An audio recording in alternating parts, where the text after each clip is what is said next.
Hello, everyone. The Russia-Ukraine war continues to escalate violently, plunging deeper into chaos with some of the deadliest strikes seen in recent months.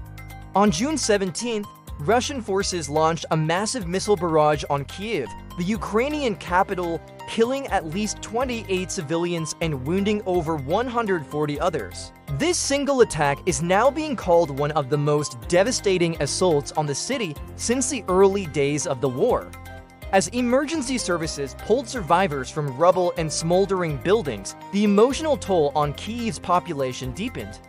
Fear, exhaustion, and anger filled the streets, a capital under fire once again. Meanwhile, on the same day, Russian drones targeted the heart of Odessa, a strategic port city in southern Ukraine. The city center was hit directly, killing 2 civilians and injuring 26. The strike, though smaller in scale than Kyiv's bombardment, added to the growing sense that no region in Ukraine is truly safe anymore. Russia's strategy seems focused not only on military targets, but on psychological warfare, instilling fear through unpredictability.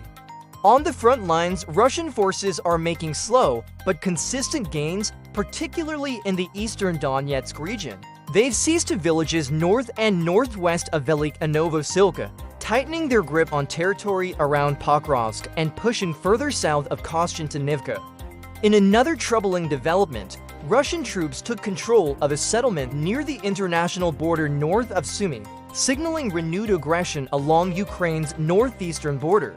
These territorial advances, while not yet decisive, suggest a strategic shift in Russia's offensive, a slow and grinding push deeper into Ukrainian-held land. The human cost, however, remains the most harrowing aspect of this war. In just 1 week, at least 44 Ukrainian civilians were killed across regions including Dnipropetrovsk, Donetsk, Kharkiv, Kherson, Odessa, Sumy, and of course, Kyiv. These deaths were caused by a combination of missiles, artillery, and drone attacks. Among them were children, elderly citizens, and families who had simply been in the wrong place at the wrong time.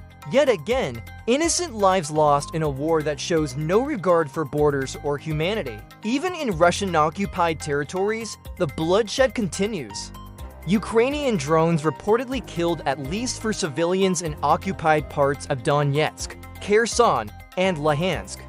These incidents have sparked debate over the ethical and tactical complexities of Ukraine's counterattacks and whether its expanding drone strategy risks further civilian harm.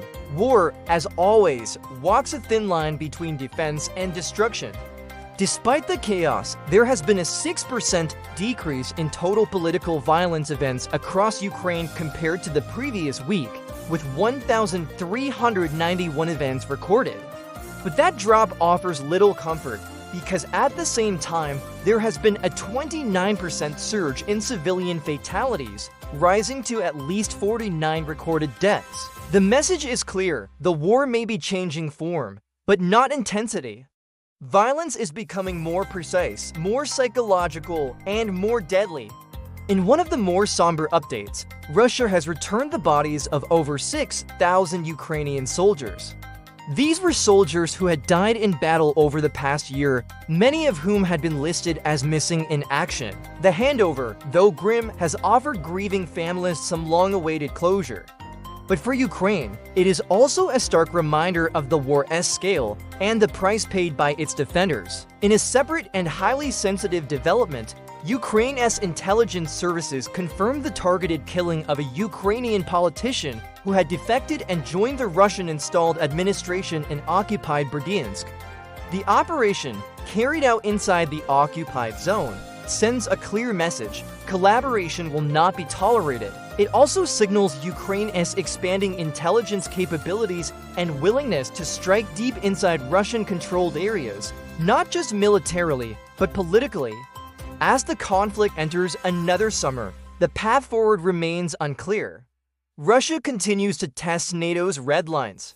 Ukraine continues to fight for every inch of its territory, and civilians, from Kherson to Kyiv, continue to pay the price. Negotiations are non-existent, and the battlefield shows no sign of cooling. For now, the war drags on, bloodier, more brutal, and more complex than ever before.